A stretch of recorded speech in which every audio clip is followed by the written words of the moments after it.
framed up your insights in an abstract way, you have to make something. You have to take action on making something, creating something, generating something. I call that mode exploring concepts. Right? In that mode, you are always in the mindset of exploration of new ideas. What are the new things that I can do based on these insights that I've learned from people and the context?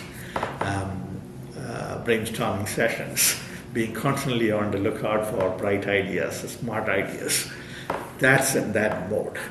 Again, being on the lookout for new ideas is great, but you have to have another mode in which you are trying to create systemic solutions that are viable in the marketplace. So idea exploration is good, but you have to get into a mode of framing solutions. That's what I call it. So putting ideas two and two together, creating combinations of ideas, creating systems of ideas that are workable, taking judgments, evaluations, which idea is workable in the marketplace, over which others, right? So all those evaluations, systemizing and creating judgments, all those things play in that mode of framing solutions. That's the sixth one. And finally, the seventh mode is being in the mode of realizing all that, right? You have all these ideas and sort of systemized as solutions. Now, how do I make that in the real world? How do I prototype ideas? How do I test my prototypes? How do I test some of those ideas as concept prototype, behavioral prototypes, and things like that? How do I create a pilot? How do I launch my innovation? So those are all about coming down to reality in that mode and making things happen, making your ideas actionable. So those 7 modes is a good way.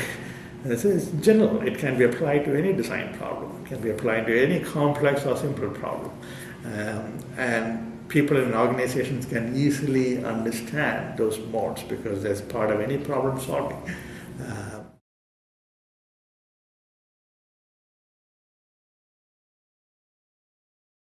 Yeah, it'll be a mistake if we take this model as a very linear process and one-time process, right?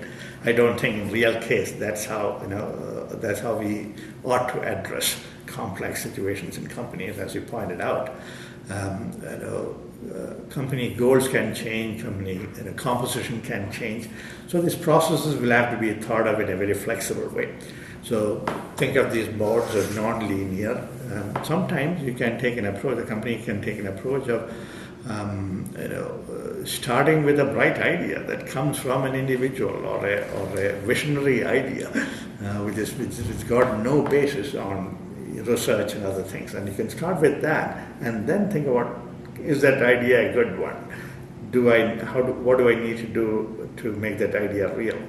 It might prompt you to do some research on users or people, right? So you can jump back and forth between that way. But the other concept is the idea of reiteration, right? I talked to you about the process, the 7 modes, kind of a linear way, and then in one circle, right? Do in a sense and do research, do the analysis, and explore ideas and implement those in the real world. But that's neat, that's convenient. But in the real world, you have to be flexible in reiterating that more often and more quickly. In shorter cycles. That's the idea behind rapid prototyping. You go through the old mode very quickly to begin with and come out with some really raw ideas that you can test out in the real world. That's where behavioral prototypes come into being. You test out some of the behaviors even without designing a product or an offering in detail. Test out those behaviors and again go through the cycle again, right? After a few cycles, you might create a prototype, test the prototype, and go through that cycle again before you really launch. That, I think, is a sort of a safer route for companies to be successful, rather than having one vision and one strategy and then put all your energy to reach that. That will not let you have the flexibility of changing course or changing your strategy, right? Whereas more frequent, reiterative, non-linear processes will give you the agility to to sort of face whatever situation as the world grows. So companies can deliberately put some effort on making that happen is a good step.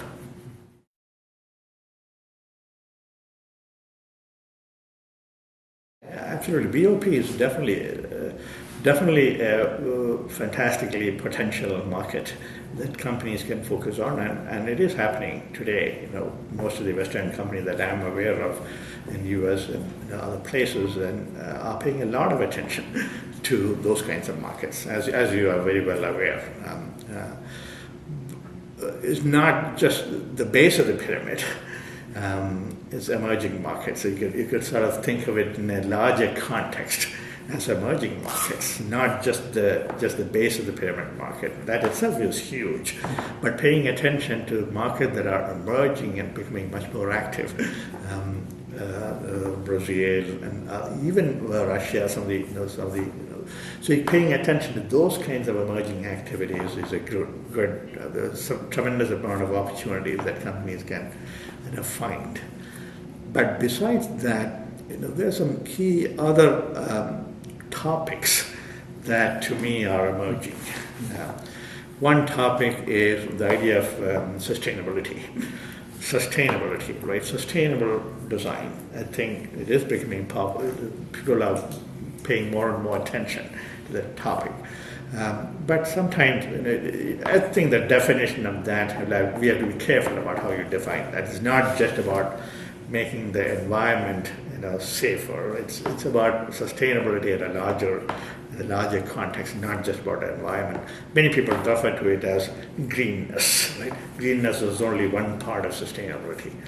But really thinking about anything that you do, any innovation that you do, has a sustainable value over a long period of time, whether it is environmental sustainability, or whether it is strategic sustainability, or economic sustainability. Right? So I think that is a tremendous topic that is evolving and emerging. Companies can pay attention to that. Especially, it may be counterintuitive to some of the forces that you already mentioned about having a goal for producing profit next year, right? Or on a quarterly basis. It's kind of counterintuitive to that goal, this idea of sustainability. You cannot think about sustainability over those short periods of time.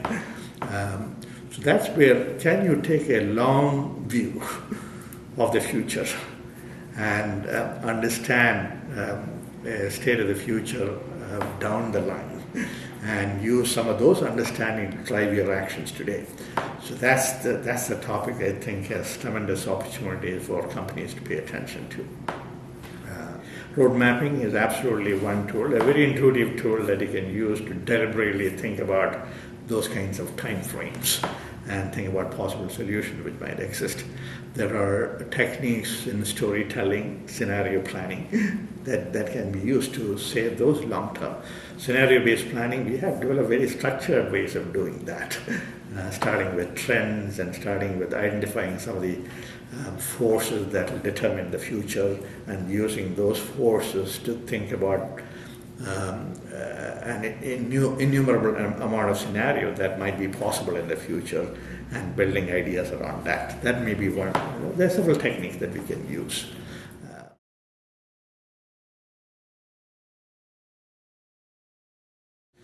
The most obvious common ways in which we can support companies is using conventional models of consulting or advising on project.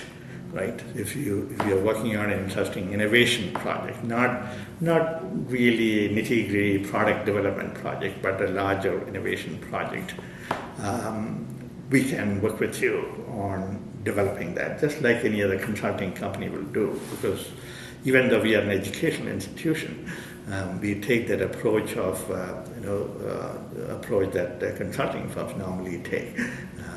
To engage outside clients. So we do that customarily with a lot of companies in the US. That's one, working with you on projects to make the project really innovative so that you can learn from that working together. The second level is as a coach. We're not really doing project with you, but we can be a coach on sharing some of the techniques and methods and tools that we have developed over many, many years, and we have tested it out in the marketplace and with many companies. We can help you develop the capability or competence to make some of those things work. That can be done through engagements like workshops, or as simple as presentations, to more complex engagements like workshops, or working with you and training and coaching your people. That's something that is possible we can do, but still kind of obvious. But taking one more step is probably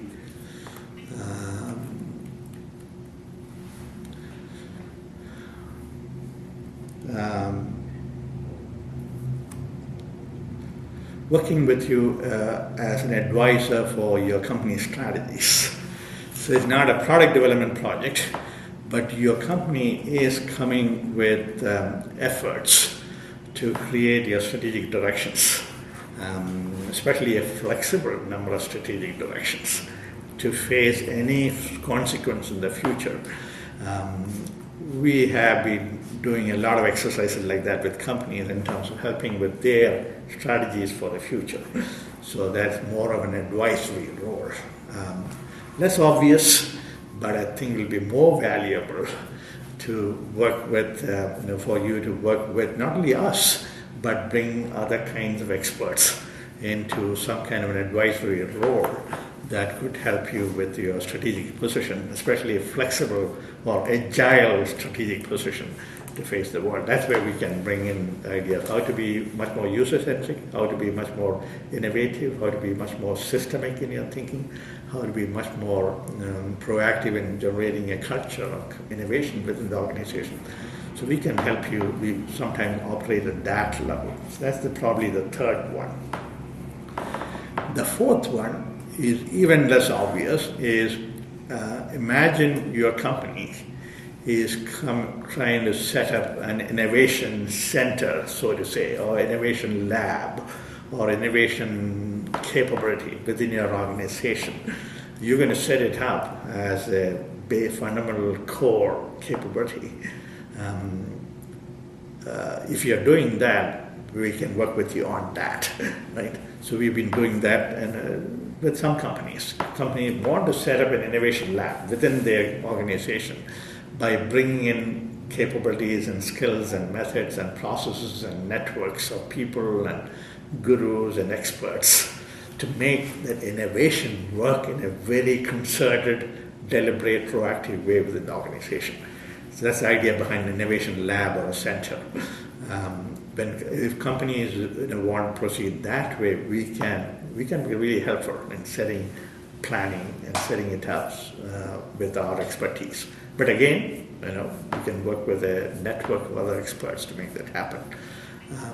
That's the fourth one, right? It's very less obvious, but the value, if it is planned well, can be tremendously long-lasting and sustainable, right, over a long period of time. So that cannot be done in short order, right?